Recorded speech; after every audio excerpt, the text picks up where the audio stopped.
சூரா அத்-துஹான் அத்தியாயம் 44. மொத்த வசனங்கள் 59. அளவற்ற அருளாளனும் நிகரற்ற அன்புடையோனுமாகிய அல்லாஹுவின் பெயரால். ஹாம் மீம். தெளிவான இவ்வேதத்தின் மீது சத்தியமாக இதை பாக்கியம் நிறைந்த இரவில் நாம் அருளினோம். நாம் எச்சரிக்கை செய்வோராவோம். அதில்தான் உறுதியான காரியங்கள் யாவும் பிரிக்கப்படுகின்றன. இது நமது கட்டளை. உமது இறைவனின் அருளாக நாம் தூதர்களை அனுப்புவோராக இருந்தோம். அவன் செவியுறுபவன், அறிந்தவன். அவன் வானங்கள், பூமி மற்றும் அவற்றுக்கு இடையே உள்ளவற்றின் இறைவன். உறுதியாக நம்புவோராக நீங்கள் இருந்தால் இதை அறிந்து கொள்ளுங்கள். அவனை தவிர வணக்கத்திற்குரியவன் யாரும் இல்லை. அவன் உயிர்ப்பிக்கிறான், மரணிக்கச் செய்கிறான். அவன் உங்கள் இறைவனும் முந்தைய உங்கள் முன்னோர்களின் இறைவனும் ஆவான். எனினும் அவர்கள் சந்தேகத்தில் விளையாடிக் கொண்டிருக்கின்றனர். வானம் தெளிவான புகையை கொண்டு வரும் நாளை எதிர்பார்ப்பீராக. அது மக்களை மூடிக்கொள்ளும். இதுவே துன்புறுத்தும் வேதனை. எங்கள் இறைவா, எங்களை விட்டும் வேதனையை நீக்குவாயாக. நாங்கள் நம்பிக்கை கொள்பவர்கள் என்று கூறுவார்கள். அறிவுரை அவர்களுக்கு எவ்வாறு பயனளிக்கும்? அவர்களிடம் தெளிவுபடுத்தும் தூதர் வந்துள்ளார்.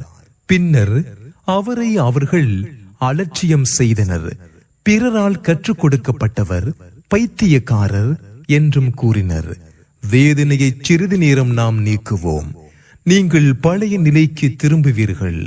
மிக கடுமையான பிடியாக நாம் பிடிக்கும் நாளில் தண்டிப்போம். அவர்களுக்கு முன் ஃபிரௌனுடைய சமுதாயத்தை சோதித்துள்ளோம். அவர்களிடம் மரியாதைக்குரிய தூதர் வந்தார். அல்லாஹுவின் அடியார்களை என்னிடம் ஒப்படையுங்கள்.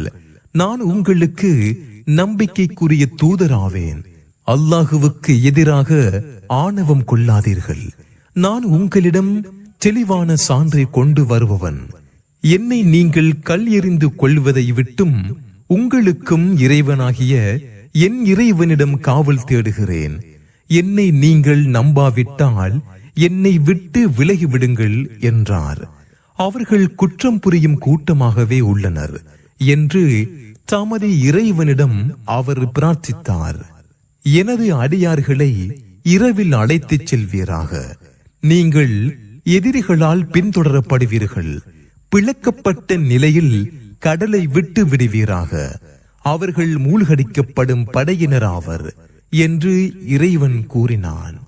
அவர்கள் எத்தனையோ சோலைகளையும் ஊற்றுகளையும் பயிர்களையும் மதிப்பு மிக்க இடங்களையும் அவர்கள் அனுபவித்துக் கொண்டிருந்த சொகுசுகளையும் விட்டு சென்றனர். இப்படித்தான் வேறு சமுதாயத்தினரை அதற்கு உரிமையாளர்களாக ஆக்கினோம்.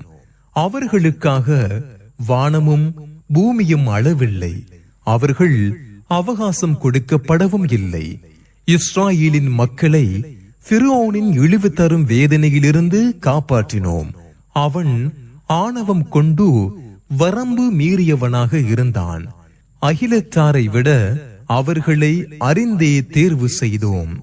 எதில் தெளிவான சோதனை உள்ளதோ அத்தகைய சான்றுகளை அவர்களுக்கு வழங்கினோம். முதல் தடவை மரணிப்பது தவிர வேறு இல்லை. நாங்கள் எழுப்பப்படுவோராக இல்லை. நீங்கள் உண்மையாளர்களாக இருந்தால் எங்கள் முன்னோர்களை கொண்டு வாருங்கள் என்று அவர்கள் கேட்கின்றனர்.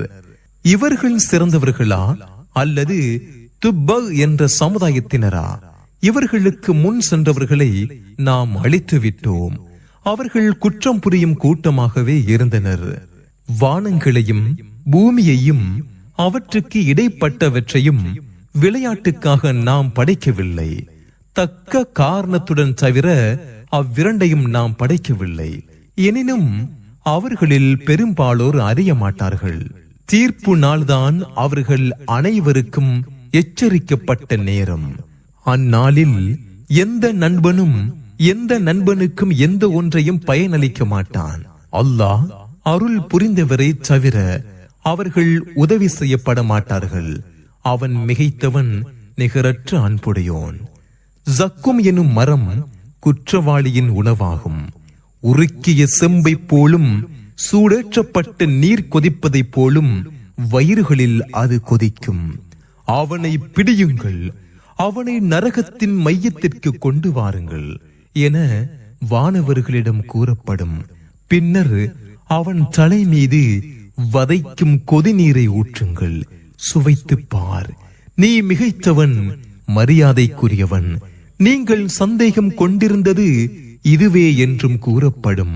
இறைவனை அஞ்சியோர் பாதுகாப்பான இடத்திலும் சொர்க்க சோலைகளிலும் நீர் ஊற்றுகளிலும் இருப்பார்கள். சுந்துஸ், இஸ்தபுரக் எனும் இரு வகையான பட்டாடை அணிந்து ஒருவரை ஒருவர் சந்திப்பார்கள்.